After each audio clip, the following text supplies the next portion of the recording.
ঋতুপর্ণকে নিয়ে ঠিক কী বলেছিলেন সুচিত্রা মিত্র তা জানা যায় রবি তীর্থর কৃতি ছাত্র ও সুচিত্রা মিত্রর শিষ্য গায়ক গবেষক সৌরভ গঙ্গোপাধ্যায়ের থেকে। সুচিত্রা মিত্রের সঙ্গে ঋতুপর্ণ ঘোষের পরিচয় দহনের অনেক আগে। এমনিতেই ঋতুপর্ণ ঘোষ সুচিত্রা মিত্রর গান শুনে রেকর্ডে ছবি দেখে ভক্ত ছিলেনই। সুচিত্রাদির সঙ্গে ঋতুপর্ণর প্রথম যোগাযোগ ঘটে প্রয়াত আলো কুণ্ডুর সাউন্ড উইং স্টুডিওতে। সুচিত্রা মিত্র কোনো গানের রেকর্ডিং করতে গিয়েছিলেন আর ঋতুপর্ণ ঘোষ তখন বিজ্ঞাপনে কাজ করেন। তার জিঙ্গল রেকর্ডিংয়ের জন্য স্টুডিও বুক করতে গিয়েছিলেন। সুচিত্রাদি তখন বসে একটা বই পড়ছিলেন। সাদা তাঁতের শাড়ি, গায়ে একটা হালকা তসরের চাদর। ঋতুপর্ণর তাকে দেখে মনে হয়েছিল একেবারে সাক্ষাৎ শুভ্র বসনা সুর সরস্বতী। এর কিছু বছর পর দহন ছবির জন্য ঋতুপর্ণ যখন সুচিত্রা মিত্রর কাছে প্রস্তাব নিয়ে গেলেন তখন এক কথায় রাজি হয়ে যান সুচিত্রাদি। কারণ অভিনয় ওর পছন্দের বিষয় ছিলই, সেই সঙ্গে দহনের ওই আধুনিকা ঠাকুমা চরিত্রের সঙ্গে ওর নিজের একটা সাদৃশ্য ছিল।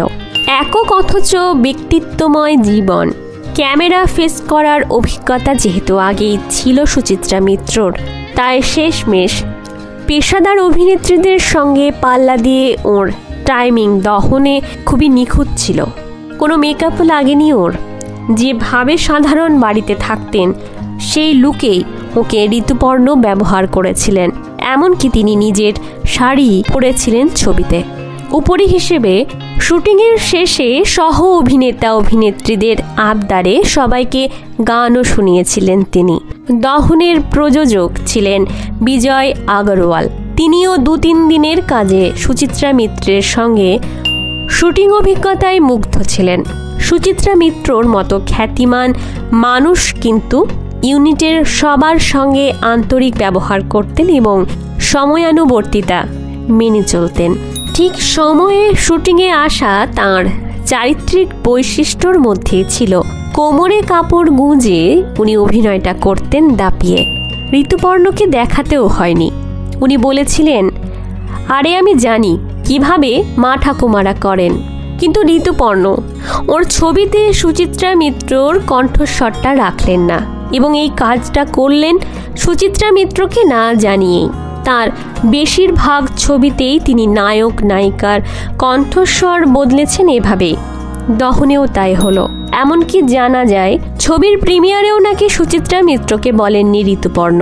সুচিত্রা মিত্রর পরিচিত ছাত্রছাত্রীরা তখনকার সব থেকে আলোচিত ছবি দহন দেখে এসেই ওকে বলেন, আপনার গলা তো নেই ছবিতে। কণ্ঠ ডাব করেছেন মঞ্চাভিনেত্রী কেতকী দত্ত। এ কথা শুনে আকাশ থেকে পড়েন সুচিত্রা মিত্র। এ প্রসঙ্গে পরে সুচিত্রা মিত্র ঘনিষ্ঠ মহলে আলোচনা করেছিলেন। এ বিষয়ে সুচিত্রা শিষ্য সৌরভ গঙ্গোপাধ্যায় বলেন, ওই চরিত্রের সঙ্গে সুচিত্রাদির গলাটা ঠিকঠাক যেত বলেই আমাদের মনে হয়। দহন ছবিতে যে সুচিত্রা মিত্র কাজ করেছিলেন তার জন্য ঋতুপর্ণ ঘোষ ওকে কোনো পারিশ্রমিক অফার করেননি এবং উনিও ঋতুপর্ণর কাছে কোনো পারিশ্রমিক দাবি করেননি। অভিনয় করে উনি চলে এসেছেন। পারিশ্রমিকের ব্যাপার দুতরফেই উচ্চ ছিল, কিন্তু সুচিত্রাদিকে ঋতুপর্ণ একবারও বলেননি যে ওর কণ্ঠস্বর রাখবেন না ছবিতে। সুচিত্রাদি বারে বারে জানতে চাইতেন যে ডাবিং কবে হবে। ঋতুপর্ণ এড়িয়ে যান। ছবির মুক্তি হয়ে গেল। সুচিত্রাদি জানতে পারলেন না। লোকমুখে শুনলেন তার কণ্ঠ তো তার মতো লাগছে না ছবিতে। পরে একদিন ঋতুপর্ণ সুচিত্রাদির বাড়িতে এসেছিলেন এবং বলেছিলেন, সুচিত্রাদি, তুমি আমায় মারো বকো যাই করো, তোমার গলাটা আমি রাখতে পারিনি। আসলে তুমি এত ব্যস্ত, শুটিংয়ের জন্য 3 দিন এসেছো, ডাবিংয়ের জন্য হয়তো পেরে উঠবে না, তাই ডাবিংয়ে তোমাকে ডাকিনি। সুচিত্রাদি এটাতে ভীষণ অপমানিত বোধ করেছিলেন। উনি কিছু বলেননি ঋতুপর্ণকে, উঠে ভিতরের ঘরে চলে গিয়েছিলেন। পরে সুচিত্রা মিত্র বলেছিলেন, আমি বিনা পারিশ্রমিকে কাজ করে এলাম, তার এইটে প্রতিদান। আমি ব্যস্ত ঠিকই, কিন্তু শুটিং করতে পারলাম, আর একদিন গিয়ে ডাবিং করে আসতে পারতাম না। তাতে আমার সময়ের খুব অভাব হয়ে যেত। ঋতুপর্ণ তো আমায় না জানিয়েই কেতকী দত্তকে দিয়ে আমার গলা ডাব করিয়েছেন। আসলে আপত্তিটা এই জায়গায়, পরিচালক হিসেবে ঋতুপর্ণর সে স্বাধীনতা আছে কার কণ্ঠ রাখবেন বা রাখবেন না, কিন্তু সৌজন্যের খাতিরে একবার সুচিত্রাদিকে বলে তার কণ্ঠ বাদ দিতে পারতেন।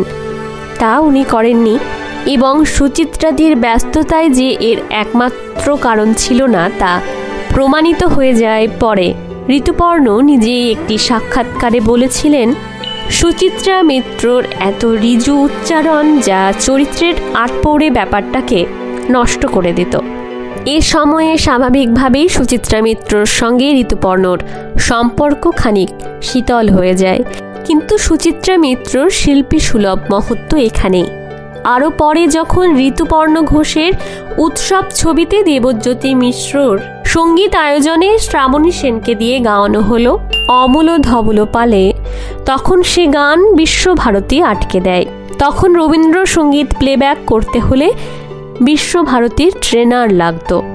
এই গানে ট্রেনার ছিলেন অর্ঘ্য সেন। ছবির রিলিজ আটকে যাওয়ার উপক্রম হয়। তখন অর্ঘ্য সেন, দেবজ্যোতি মিশ্র ও ঋতুপর্ণ ঘোষ এরা তিনজনই সুচিত্রা মিত্রর গড়িয়াহাটের ফ্ল্যাটে এসে বলেন, আপনি আমাদের উদ্ধার করুন। তখন অর্ঘ্য সেনের সঙ্গে সুচিত্রা মিত্রর খুবই ঘনিষ্ঠ যোগাযোগ। সুচিত্রা মিত্র পুরনো কথা মনে না রেখে উৎসবের গানটা একবার শুনে বিশ্বভারতীকে চিঠি লিখলেন। আমি গানটা শুনেই বলছি, যা গেয়েছেন শিল্পী তা যথাযথ হয়েছে, এই গানটা যেন ছেড়ে দেওয়া হয়। এই চিঠির ভিত্তিতেই শ্রাবণী সেনের গানটি ছাড় পেয়ে গেছিল। তখন বিশ্বভারতীতে কণিকা বন্দ্যোপাধ্যায় বা সুচিত্রা মিত্র একটা সার্টিফিকেট লিখে দিলে সেটা আর আটকাতো না। শ্রাবণী সেনের সেটাই প্রথম বড় ব্রেক, যেটা সুচিত্রা মিত্রর জন্যই সম্ভব হয়েছিল। এমনকি সুচিত্রা মিত্র দেবজ্যোতি মিশ্রকে বলেও ছিলেন, আমার যদি বয়স থাকতো তাহলে তোমার সঙ্গে কাজ করতে পারলে আমার ভালো লাগতো। দহনের আক্ষেপ সেদিন পুষে রাখেননি সুচিত্রা মিত্র, কিন্তু দুঃখের কথা হলো সুচিত্রা মিত্র 2011 সালের 23 জানুয়ারি মারা যাওয়ার পর ওর বাড়িতে হোক বা রবীন্দ্র সদনে হোক কোথাও শেষ শ্রদ্ধা জানাতে আসেননি ঋতুপর্ণ ঘোষ। পরে 23 জানুয়ারি সংবাদ প্রতিদিনের রোববার ক্রোড়পত্রে সুচিত্রা মিত্র সম্বন্ধে কয়েকটি কথা লিখেই শেষ শ্রদ্ধা সারেন ঋতুপর্ণ ঘোষ। কখনোই কোথাও লেখেননি যে সুচিত্রা মিত্রর সৌজন্যেই তাঁর উৎসব ছবির গানটি ছাড়পত্র পায়, যে গান ছিল অর্পিতা পাল চট্টোপাধ্যায়ের লিপে।